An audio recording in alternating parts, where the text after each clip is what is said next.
Hi, ഞാനിപ്പോൾ വന്നിരിക്കുന്നത് എൻ്റെ ഏറ്റവും പുതിയ മൂവിയായ അങ്കിളും കുട്ടികളുടെ വിശേഷങ്ങൾ നിങ്ങളുമായിട്ട് പങ്കുവയ്ക്കാൻ വേണ്ടിയാണ്. നിങ്ങൾക്ക് എല്ലാവർക്കും അറിയാവുന്ന പോലെ അടുത്ത് തന്നെ മൂവി നിങ്ങളുടെ അടുത്തേക്ക് എത്തുവാണ്. ഞങ്ങളുടെ ഈ മൂവിയിൽ ഒത്തിരി രസകരമായിട്ടുള്ള മൊമെൻറ്റ്സ് ഉണ്ടായിട്ടുണ്ട്. അത് ഞാൻ ആർഷറിനായിട്ട് പങ്കുവെക്കുന്നു.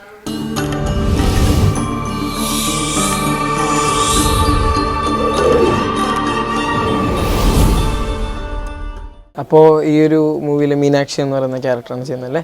അപ്പോൾ ഈ ഒരു ക്യാരക്ടർ ചെയ്ത് കഴിഞ്ഞ് ഈ മൂവിയുടെ ഷൂട്ട് കഴിഞ്ഞ് ഈ മൂവിയിൽ നിന്ന് ലഭിച്ച ഒരു മെസ്സേജ്, അല്ലെങ്കിൽ ഈ മൂവി കണ്ടിറങ്ങുമ്പോൾ ഓരോ പ്രേക്ഷകനും ലഭിക്കുന്ന സന്ദേശം, അതിനെക്കുറിച്ച് എന്താണ് പറയാനുള്ളത്? പറയാം. ഡയലോഗില്ലല്ലേ, ഞാൻ പറഞ്ഞല്ലോ ഊമയാണ്. അപ്പോൾ അതെൻ്റെ ഫസ്റ്റ് എക്സ്പീരിയൻസ് ആയിരുന്നു. സംസാരിക്കാതെ അഭിനയിക്കാന്ന് പറയുന്ന നല്ല എക്സ്പീരിയൻസ്. പിന്നെ ആദിശേട്ടൻ്റെ കൂടെ അഭിനയിക്കാൻ പറ്റിയത് ഒരു ഭാഗ്യമായിട്ടാണ് ഞാൻ കരുതുന്നത്. സന്ദേശം നമ്മൾ മാതാപിതാക്കന്മാരെയും ഗുരുക്കന്മാരെയൊക്കെ റെസ്പെക്റ്റ് ചെയ്യണം. ഘടികാരം 4 അടിച്ചു, 4 മണിക്ക് എനിക്ക് നമ്മൾ ഏത് ദൈവത്തെയാണോ വിശ്വസിക്കുന്നത് പ്രാർത്ഥിച്ച് പഠിച്ച് ഉയരങ്ങളിലെത്തും.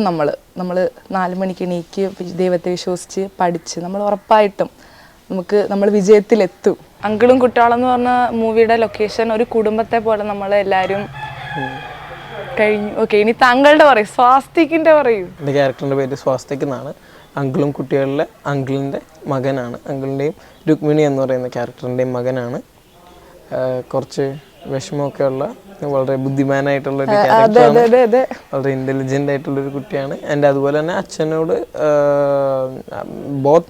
അച്ഛനെയും അമ്മേനെയും ഇഷ്ടമുള്ളൊരു കുട്ടിയാണ്. ബട്ട് എന്നിരുന്നാൽ കൂടി അച്ഛൻ്റെ അടുത്തൊരു സ്പെഷ്യൽ ബോണ്ടുള്ള, അല്ലെങ്കിൽ ആ 2 ക്യാരക്ടേഴ്സ് തമ്മിലുള്ള ഒരു പ്രത്യേകം ഒരു അച്ഛൻ മകൻ ബന്ധം കുറച്ചുകൂടി സ്പെഷ്യലായിട്ട് ഷോക്കേസ് ചെയ്തിട്ടുണ്ട് മൂവിയിൽ.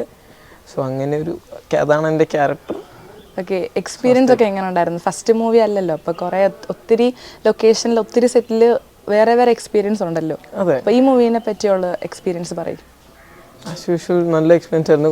ഒന്നാമത് നമ്മൾ ഒരുപാട് സെയിം ഏജ് ഗ്രൂപ്പിലുള്ള ഒരുപാട് കുട്ടികളും ആളുകളുണ്ടായിരുന്നു. അപ്പോൾ നമ്മൾ സെയിം എന്താ പറയുക, ബോണ്ട് ക്രിയേറ്റ് ചെയ്യാൻ പറ്റും. അതെ, സെയിം വൈബുള്ള ആളുകളുമായിട്ട് നമ്മൾ വർക്ക് ചെയ്യുമ്പോൾ അതൊരു പ്രത്യേക രസമാണ്. സോ അത് ഡെഫിനറ്റ്ലി ഉണ്ടായിരുന്നു. ഷൂട്ട് ചെയ്യുന്ന സമയത്താണെങ്കിലും നമ്മൾക്കപ്പോൾ നമ്മുടെ ഒപ്പമുള്ള ആളുകളെ എങ്ങനെയാണെന്നുള്ള ബേസ് ചെയ്തായിരിക്കും നമ്മുടെ ഇതുവരിക്കും. മൊത്തത്തിൽ നല്ല രസമായിരുന്നു. പിന്നെ എൻ്റെ അമ്മയായിട്ട് ചെയ്ത ശിവാനി ചേച്ചി, 2 പേരുടെയും ഒപ്പം ഒരുപാട് കോമ്പിനേഷൻ സീൻസ് ഉണ്ടായിരുന്നു. എല്ലാം രസമായിരുന്നു. ഓഫ് കോഴ്സ് നേരത്തെ പറഞ്ഞ പോലെ ഗിവ് ആൻഡ് ടേക്ക് ആണ്. അത് കൊടുത്തു കിട്ടി. ഒരുപാട് രസകരമായിട്ടുള്ള മൊമെന്റ്സ് ഉണ്ടായിരുന്നു മൂവിയിൽ.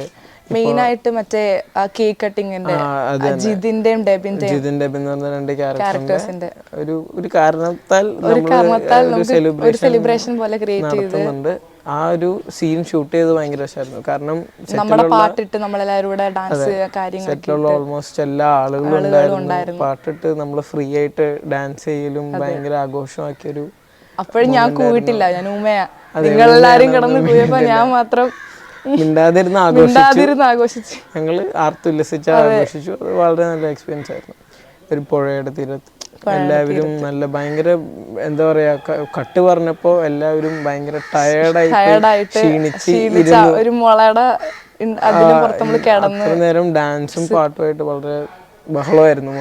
മൊത്തത്തില് ഞാൻ ബഹളം വെച്ചിട്ടില്ല അപ്പോഴും. വളരെ നല്ലൊരു എക്സ്പീരിയൻസ്, വളരെ നല്ല, മറക്കാൻ പറ്റില്ല. ഓരോ മൊമെന്റും നമുക്ക് മറക്കാൻ പറ്റില്ല. അതെ.